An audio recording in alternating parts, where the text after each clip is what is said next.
Dr. Imjim, you can check your slides. Yeah.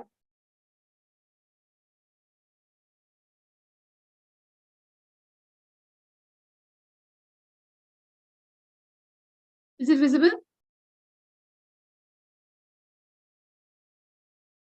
Make it full screen. Visible now? Perfect. Perfect. You can stop share now.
Hello, Dr. Sunny, Dr. Vikram. Good afternoon.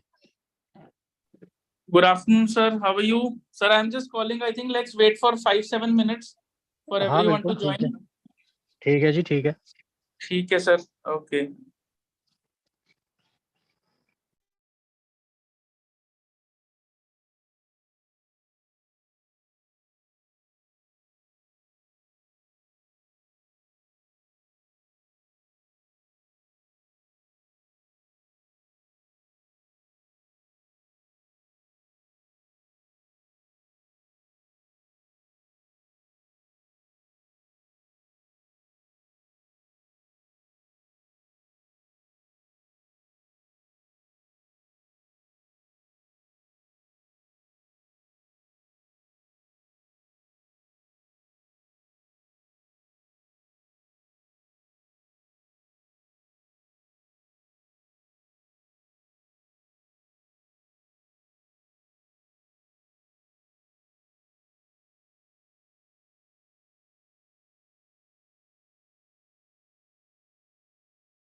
Rinjim ma'am, are you there?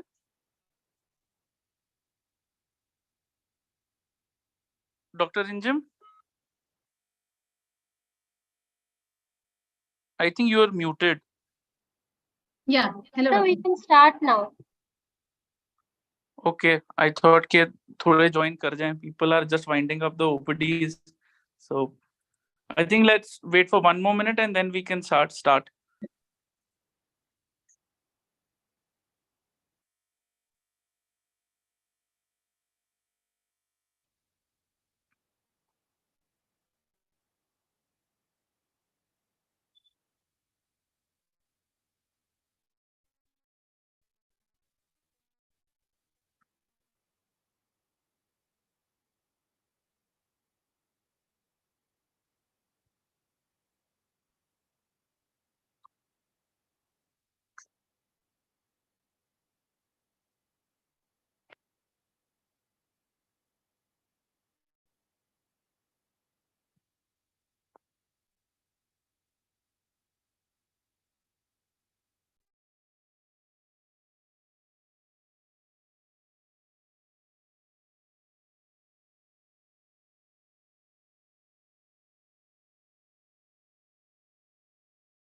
Sunny sir, Suresh sir, should we start? Hanji, I think we can start. We'll request other members to join. Right? I think they'll join in between. Right. So Rinjim ma'am, I think you can start with the session. First of all, thanks for taking the opportunity and enlightening us with this wonderful topic. Probiotics are something which are abundantly used in neonates and in pediatric age group. I think you will be able to solve the mystery that which probiotic is the best to use. And I think over to you, ma'am. Thank you, Dr. Vikram. At the outset, I would like to thank IEP Chandigarh for giving me this opportunity. So I shall be discussing about the role of probiotics in dysbiosis and how to choose an ideal probiotic. So let's start with a few definitions. Microbiota, as you might be knowing, that microbiota is defined as living microorganisms found in a definite environment, which means that we have oral microbiota, which may be different from the gut microbiota. Okay, so in a particular human, there could be different microbiota, which means different living organisms residing in the different part of the body. On the other hand, a similar term which is called microbiome, which is a collection of genomes from all the microorganisms in the environment. So a microbiome of a particular human or particular person in a family could be different from the other person in the family, or the microbiome of a particular household can be different from microbiome in a different household. And eubiosis is the balance of microbiota community. So by the age of 5 years, more or less, the microbiota of the body, microbiome of the body becomes fixed. And there is a particular number on a particular type of organism which is residing in a particular human, and that is called eubiosis. On the other hand, if there is any change in this number or type of microorganism in the body because of change in the diet, change in the habitat, or any disease, then that is called dysbiosis. Now, in the past 10 to 20 years, there has been many researchers and many trials which have proved that dysbiosis is the cause of many diseases in the human body, not only which are pertaining to GIT, but related to skin conditions like asthma, allergies, neurodegenerative disorders, CNS disorders. All of them have been implicated because of dysbiosis. So there comes the role of probiotics. Probiotics are living microorganisms that in certain doses may provide health benefits. So this is what we are going to discuss. So if you search for probiotics, you'll find an n number of trials in Google, and there are n numbers of trials actually, because since the knowledge that dysbiosis is the cause of many diseases, we are in search of treatment for dysbiosis, and many probiotics have been investigated, they have been researched, but very few probiotics have been found to be useful for us. So is there any hype around the probiotic or not? Let's understand this. So what determines how we work, how we choose a probiotics? So the first thing, that the disease in question. Not all probiotics will help in the management or prophylaxis of any diseases like infection or allergies, which this we should keep in mind. Only those probiotics which have been researched thoroughly and appropriately can be useful. Probiotic, again, whether we need to use single probiotic strain or a combination of probiotic strain, that again will depend on the researches which have already been done. Now, again, the data which are available with us, we should also make sure that the data is credible or not, because any publication is not a good publication. So we need to see an authentic publication or guidelines by authentic forums which we should be following. So sometimes what happens that since, as I told you, that because of habitat, because of the drug, or because of the diet of the person, the microbiota can change. So this is also very important, that if we are researching a particular probiotic in a different part of the world, whether we can extrapolate those findings to other part of the world or not. So use of probiotics with the we are trying to find out whether these probiotics can be used for the management of certain diseases or for prophylaxis of certain diseases or not. At the same time, we should also make sure that these probiotics which we are using or which we are writing are efficacious and there is a good safety profile associated with it. So if you sit in your office, you'll find a number of medical representatives who come with some studies of their own, and many probiotics formula are there. But we should be using only those formulae which have proven efficacy and proven safety profile. So one example of this is necrotizing enterocolitis. So necrotizing enterocolitis, as you all know, that it is a catastrophic disease associated with the preterms. And can we prevent this? Can we prevent this late onset sepsis or not? Because the outcome of this necrotizing enterocolitis is not very good. 50% of them land up in surgery, and the mortality rate is up to the tune of 30%. So again, there have been a lot of research in this field, and there was a meta-analysis in 2018 incorporating 51 randomized controlled trials, which almost 11,000 preterms were involved in this analysis. So they found that though many probiotics were helpful in preventing the progression of the NEC, but there were not sufficient number of studies over there. And so we still need more number of studies to absolutely say with a thumb that yes, probiotics are very, very useful in necrotizing enterocolitis. But as for now, ISFAGAN 23 has given their statement. ISFAGAN is a European Society of Pediatric Gastroenterology, Hepatology, and Nutrition. They have given their statement that probiotics are safe in preterms, but they are associated with certain adverse effects as well. So in a particular setup, if you want to use probiotics, then there should be a microbiological lab to detect fungemia in these infants. Those probiotics who are producing D-lactate. D-lactate is actually an enantiomer of lactic acid, same chemical formula but different properties. So these, because of the immaturity of the preterm gut, they can lead to encephalopathy in these infants. So those probiotics which can lead to release of D-lactate, they should not be used. And the probiotics which we are thinking to use, they should have a good safety profile and should be well researched. Also, since even after these researches we have, and there are recommended probiotics in preterms, they may be associated with certain adverse effects, and that's why it's very important that we should discuss with the parents before starting these probiotics in them. So ISWAGAN 23 has released their guidelines, and they say that in case you want to use probiotic for prevention of or for management of NEC in infants, then Lactobacillus rhamnosus GG can be used, or combination of Bifidobacterium and Streptococcus thermophilus can be used. So they have been known to reduce the progression of NEC from stage 2 or stage 3. But there are certain probiotics which we should not use, that like Lactobacillus reuteri or Bifidobacterium bifidum or Lactobacillus acidophilus, because they produce the lactate, and Saccharomyces boulardii, which is a fungus. So in immunocompromised children, infants, or children with centrovenous catheter, or critically in infant, it can lead to fungemia. So Saccharomyces boulardii is not to be used for prevention and management of NEC.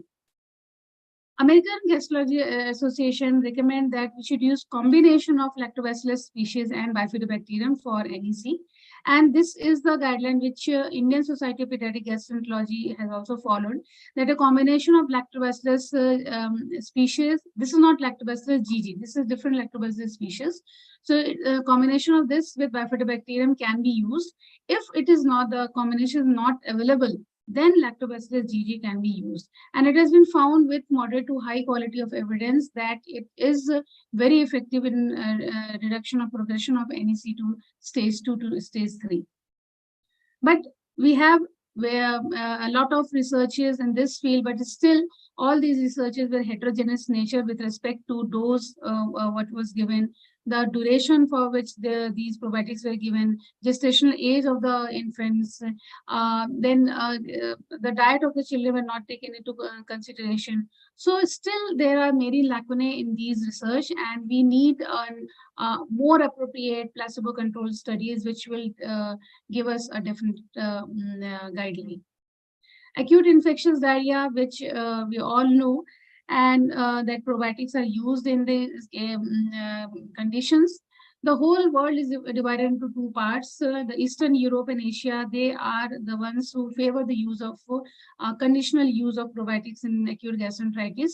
And in the North American part in West Europe, they don't favor the use of probiotics in acute gastroenteritis. So ISWAGAN has said that Lactobacillus rhamnosus GG, Saccharomyces boulardii, and to some extent Lactobacillus reuteri can be used conditionally. That depends on the physician's discretion whether they want to use this probiotic or not. So these three probiotics can be used if they want to use in acute gastroenteritis. But Bacillus clausii is not to be used, and other probiotics like the Lactobacillus helveticus, rhamnosus, or any combination is not to be used in acute gastroenteritis. So American Gastroenterology Association, they did meta-analysis, and they found that it is marginally effective for the reduction of the frequency and duration. So they don't formulate any recommendation for use of probiotics in acute gastroenteritis in children. However, ISWAGAN, that is Indian Society of Pediatric Gastroenterology, Pathology, and Nutrition, it recommends conditional use of Lactobacillus GG or Saccharomyces boulardii, which can be used as adjuvant therapy, but cost benefit should be taken because it reduces the duration of diarrhea by less than 1 day, but it does not affect the severity of the diarrhea. So it depends on the physician's discretion whether the physician wants to use it or not. So there have been studies in North America where they found that Lactobacillus GG or Lactobacillus helveticus or combination with rhamnosus was not effective.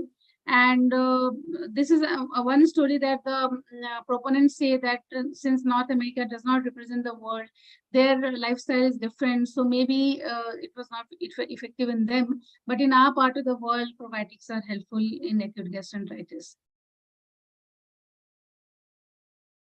So this is the summary of Indian studies, because since microbiota depends on the habitat of the children, so we need to consider the Indian studies. And they have found that Lactobacillus rhamnosus GG may be or may not be beneficial in acute gastroenteritis, and they have not found and Saccharomyces boulardii as well, and Bacillus clausii was effective in acute gastroenteritis. But if we see pooled non-Indian data, then none of the probiotics were very effective and they had a poor impact in treatment of acute gastroenteritis. However, we need more data and more randomized control trials and more Indian data to prove our point and give a definite guideline for the use of probiotics in acute gastroenteritis. Antibiotic associated diarrhea, again, it is most commonly associated with antibiotics like amoxicillin, ampicillin, cephalosporin, fluoroquinolones, etc. And the difficult part in antibiotic associated diarrhea is that it can occur within few hours of starting of antibiotic to several months of stopping of the antibiotic. So at times it is very difficult to diagnose antibiotic associated diarrhea. Isfahan states that if associated risk factors are there, that is class of antibiotic, if long-term antibiotic is to be given, younger age is there, if the child requires hospitalization for any comorbidities, or there was previous episode of antibiotic-associated diarrhea, then in such cases, Saccharomyces boulardii or Lactobacillus rhamnosus GG can be given simultaneously along with the antibiotic. Isfahan does not recommend use of probiotics in immunocompetent children. However, if the child is immunocompromised or associated comorbidities are there, or previous episodes of antibiotic-associated diarrhea was there, then definitely this can be started. And Lactobacillus rhamnosus GG or Saccharomyces boulardii, one of these can be started. Other diarrheas like Clostridium difficile diarrhea, nosocomial diarrhea, and inflammatory bowel diarrheas, they don't have much rule. Isfahan does not recommend prevention of Clostridium difficile diarrhea because we don't see it in our country. It is more seen in the West. So for the prevention of nosocomial diarrhea, American Society suggests that you can use 1 strain, 2 strain, or multi-strain also. And for other diarrheas like which is associated with ulcerative colitis or Crohn's disease, no evidence, no concrete evidence is there for the use of probiotics in these conditions. However, pouchitis, which is a non-specific inflammation of the ileal reservoir after surgery, they are known to have dysbiosis and bacterial overgrowth. So it has been found that a particular probiotic BSL-3, which is a combination of lactobacillus species, bifidobacterial species, and streptococcus. The combination of these 3 probiotics can be used in this, but the exact dose which is effective in this condition is not found in India. So again, there is a big question mark whether it can be used or not. For nosocomial diarrhea, Isfahan recommends use of Lactobacillus rhamnosus GG if you want to prevent nosocomial diarrhea. But we should also know that these authors who recommended this in this study, the pharma participation was quite a lot. So whether we should consider this authentic or not, that is a big question. Pediatric allergies like food allergies, atopic dermatitis, eczema, allergic rhinitis, asthma, etc. So there is no recommendation for use of any probiotic in these conditions. Again, functional gastrointestinal disorders like infant colic. Lactobacillus reuteri is one probiotic which has been extensively studied in infantile colic. There are mixed results. Some say that it is effective, some say that it is not effective. However, Isfahan recommends that the conditional use of Lactobacillus reuteri can be done in infantile colic. Conditional use means that you have to follow this chart, that if a child presents to you with colic, you have to confirm whether it is actually colic or not. There are red flag signs or not. You have to rule out gastroesophageal reflux. You have to rule out cow's milk protein allergy. Then you have to start with hypoallergenic diet in mother. If it is not, child is not improving, you have to reassure the parents. You can start with hypoallergenic diet in child as well. And if after all these steps, if the child is not improving, then with discussion with the parents, you can give a trial of Lactobacillus reuteri in breastfed infants. There's no study or no effective study in formula-fed infants, so we don't know whether it is effective in formula-fed infants or not. So if after these steps, if the child is not improving and parents want something else, then with one-to-one discussion, you can start dry for 21 days in breastfed infants. For the prophylaxis of these functional disorders, no recommendation there for any of the probiotics. Again, irritable bowel syndrome and functional abdominal pain, these are also known to there because of the dysbiosis, because of the change in the gut microbiota. But so far, we don't have any evidence for use of probiotics in these conditions. So to conclude, the recommendation for probiotics is the high quality evidence is only seen in NEC for the use of combination strains of Lactobacillus species and Bifidobacterium. So this can be used. In certain conditions like pouchitis, again, VSL3 has been found in very effective, and this can be used. We have low quality of evidence in acute diarrhea, antibiotic-associated diarrhea, and infertile colic for the use of probiotics. So before using this, we should consider the different factors, discuss with the parents, and then only think of starting this. There are no or inconclusive evidence, and so far there is no recommendation for the use of probiotics in irritable bowel syndrome, any of the skin conditions like allergies, persistent diarrhea, inflammatory bowel disease, or C. difficile therapy. Thank you.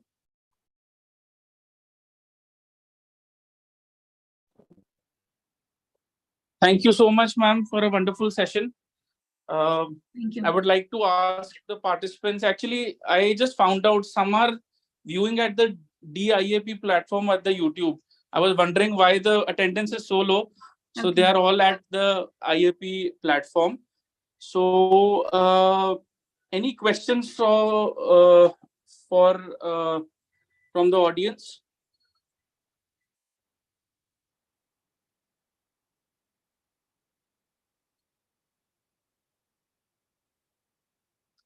Dr. Suresh, anything you want to add? Yeah, thank you, Dr. Vikram. Thank you, Dr. Jim, for a very nice talk. Thank you. So what is your practice in acute diarrhea? Are you giving probiotics or not? I'm not, sir. Yeah, yes, because evidence is not very robust for a Yes. probiotic in diarrhea. Absolutely. And also in like in certain situation, you discuss like premature babies and those with immunodeficiencies, we should avoid giving probiotics because there are reports of septicemia or disseminated disease due to strains of probiotics. So that is the concern. Thank you for very nice talk.